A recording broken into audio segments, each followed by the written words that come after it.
Hi everyone, स्वागत है आप सबका फिर से एक नए वीडियो पर। आइए देखते हैं मैथ से रिलेटेड कुछ महत्वपूर्ण क्वेश्चन जो कि अक्सर एग्जाम में पूछा जाता है और बहुत ही आसान तरीके से इसको लगा सकते हैं हम लोग। तो आइए देखते हैं पहला क्वेश्चन।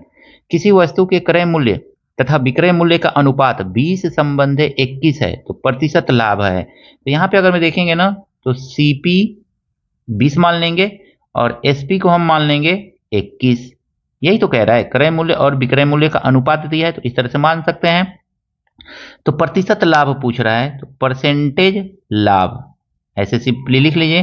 तो प्रतिशत लाभ बराबर होता क्या है, तो एसपी माइनस सीपी। 21 में से 20 को घटा देंगे तो 1 आ जाएगा, अब बट्टा होता है सीपी। तो सीपी का वैल्यू दिया है 20 और मल्टीप्लाई 100। बस आपको कुछ करना नहीं, ऐसे 20 पचे 100 और 5 करने 5। देखिए कितना सिंपल तरीके से इस क्वेश्चन को आपने सॉल्व कर लिया। ऑप्शन नंबर बी जो है इसका सही है। देखिए दोस्तों, इसमें कहा गया है 60 किलोमीटर प्रति घंटा की गति से 750 मीटर लंबी रेलगाड़ी एक सिग्नल पोस्ट को पार करने में कितना समय लेगी। तो सबसे पहले तो हम देखेंगे ना तो इसमें स्पीड कितना दिया हुआ है, यानी कि चाल। तो चाल देखेंगे तो चाल दिया हुआ है इसमें 60 किलोमीटर पर आवर। तो इसको हम बदल लेंगे ना मीटर पर सेकेंड में। तो 60 मल्टीप्लाई 5/18 से मल्टीप्लाई कर दिया जाता है तो ये बन जाएगा आपका मीटर पर सेकेंड। काट सकते हैं, 6 3 18, 6 करने 6 इतना। तो 10 पचे 50, यानी कि ये आ गया आपका 50/3 मीटर पर सेकेंड, इतना आ गया। अब इसी को आगे सॉल्व करेंगे तो हमसे टाइम पूछा जा रहा है ना।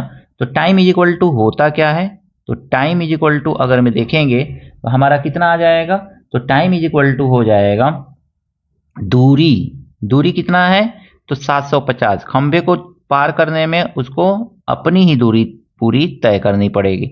अब बटा 50 अब बटा 3 जो नीचे है ना, इस 3 को आप यहाँ पे लिख लीजिए। 3 यहाँ पे लिख लीजिए। 0 से 0 गया, 5 से काटेंगे, 5 5 6 7, 5 बचे 25। अब 15 3 45। तो 45 सेकेंड का समय लगेगा खंबे को ट्रेन के द्वारा पार करने में। SECONT। तो बस ये वाला फार्मूला आपको याद होना चाहिए और ये वाला, इसके बेसिस पे आप मात्र 2 लाइन में इस क्वेश्चन को सॉल्व कर सकते हैं। ऑप्शन नंबर बी जो है इसका सही है।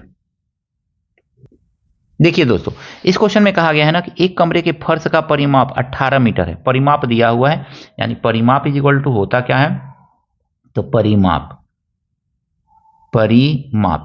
परिमाप का फार्मूला अगर मैं देखें ना फर्श का, तो 2 ब्रैकेट में L प्लस बी। आयतकार फर्श है तो कितना है, 18 मीटर है। फिर से कह रहा है कि ऊंचाई कितना दिया हुआ है, 3 मीटर का है। तो कह रहा है कि चारों दीवारों का क्षेत्रफल, तो चारों दीवारों का क्षेत्रफल। तो चारों दीवारों का क्षेत्रफल का फार्मूला क्या होता है, तो 2 ब्रैकेट में L plus B into H. यही चारों दीवारों का क्षेत्रफल होता है। तो 2 ब्रैकेट में L प्लस बी का वैल्यू कितना दिया हुआ है, तो 18 दिया हुआ है। तो लिख लीजिए 2LB का तो 18 ही दिया है ना, तो 2LB का 18 दिया हुआ है और ये कितना दिया है, 3 दिया है। तो 18 के 18, 18 दूनी 36, 18 दिया है 54। तो 54 मीटर स्क्वायर, यही आपका आंसर है। ऑप्शन नंबर बी जो है इसका सही है। तो आई होप ये तीनों क्वेश्चन आपको दोस्तों अच्छी तरह से समझ में आया होगा। कहीं पर भी कोई प्रॉब्लम है कमेंट करके जरूर बताइएगा, कुछ प्रश्न है तो उसको भी कमेंट करके बताइएगा। मिलते हैं नेक्स्ट वीडियो में दोस्तों नए प्रश्नों के साथ।